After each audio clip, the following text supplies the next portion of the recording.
About to be replacing the struts in all four corners. It's a bit too bouncy. The ones on the rears are already leaked out. The ones on the front, the car just bounces all over the place. So this is my dad's car, so I'm not giving him like no coilovers, no lowering springs. He doesn't need that kind of stuff. Just struts, call it a day. Easy bolt on, right? You got your nuts and bolts right here for your sway bar and for your brake line. And then you got the top three right here. Easy peasy, get all those out. These are 12mm nuts. These are 22mm nuts and bolts. This is 17mm, and that's a 14mm, and that should bring down the whole assembly, and you just swap it out and then just swap it back in.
And then just quickly inspect them just to make sure they look good or they look the same. We got our sway bar end link hole right there. They look about right. So I ended up not using the nuts that came for the top hat. I ended up reusing those, but really easy. Just reverse the whole thing. Boom, installed. Let's move on to the next one. Did that in like 10 minutes, guys. That is ridiculously easy. That's tight. Those are tight. That's tight. Already. Don't know much about this brand, but it was the cheapest one I've seen online that were complete. So if it goes bad, then it's whatever. I mean, if anything's better than this. This is 18 years old with 245,000 miles, so I'm okay with it, honestly. So I'm going over the whole timing case cover just to make sure nothing is leaking from when I did the reseal job, and everything seems to be so good so far. We put about 1,000 miles on this engine. Water pump's not leaking. Looks like my reseal job is doing pretty good.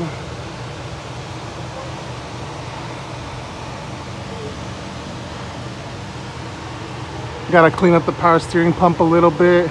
Got some residue from the last time it was leaking. I ended up changing the O-ring in here.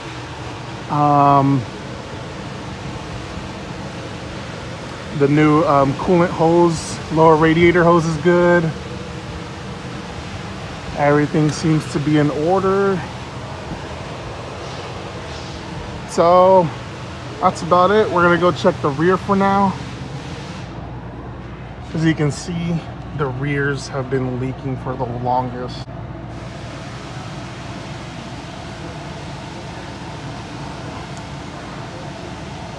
Those have been leaking really bad. Like, it is time for a change. So it's a good thing we're changing them out.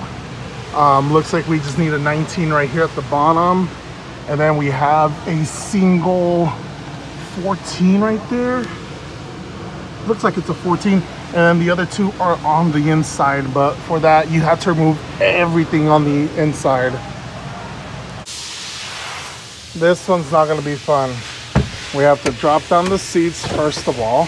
Oh, cooperate with me. But we have to remove 1, 2, 3, 4. Just all this shit, move it out of the way. So I'll flip this to unlock, and this comes up, that goes out of the way. And I believe this is a hinge right here. So 10 millimeter, and this should come off. It's a good thing I have power tools because this would have taken forever. And then, oh, I forgot this one's messed up on my dad's. Oh, wait, never mind. Okay, cool. Let's get it out. Took off all those 10s, and now I'm gonna take off these 10s. You just take off this piece right here, kind of finesse it a little bit, move this panel to the front, and it will slide out, and now you have access to the nuts. Ha, got him. But yeah, right there. It's already removed the nuts right there. There they are. Same with the other side, and that helps you drop this because there's no load on it. And then we have the 19 down here with the nut washer. Make sure you put that washer back in correctly, and this should slide right out. And there you have it. Really easy compared to the Celica. So let's get the new one back on and finish this job up. So same with the front as in the rear. There are left and right sides to it. So this is a left side one. We're gonna put it in and finish up the job here. So there it is, it's on. And if it's a little hard to put in, make sure you use a mallet and hit it like right here in this area to slide it in. And with that, you put everything back together. And we're almost done, people. Got that 19 in there, and don't forget to put the 14 that goes up here. Make sure you do this one when everything is still loose, so you can have some rebound space to be able to tighten it by hand. And I already spun it a couple of times, so now I'm gonna go ahead and impact the bottom one and do the top ones as well. So again, I'm gonna be using the stock OEM ones because they look a little bit beefier compared to the ones that are provided. And with that, we're about to be finished with one side. Put the nuts back in there, torque them. Same with this one on the other side. And that's how you finish a job. Cool. Didn't take that long. The only thing that's annoying is removing the whole rear end of the vehicle. You can see right here. And there you go. These are the two bad ones. New one is installed. So I'm not gonna put everything back together because next episode we're installing the JBL subwoofer and wiring it all up. So I'm just gonna throw everything in the back of the Matrix and just call it a day because I'm tired. Just got off work. I'm still at work. Still gotta clean up, still gotta go take a shot, still gotta go clean up, I guess. Shower. Clean up, yeah, I'll take a shower when I get home. But what's up? Is that a YouTube video? Yes, that's a YouTube video. It is a YouTube video. Huh? Yes, you're gonna be my YouTube video now. No, I'm gonna be your main fan right now. Main fan? Main fan. Main fan. That's RJ. He's a service writer here at Honda, and yeah. Salvage stuff.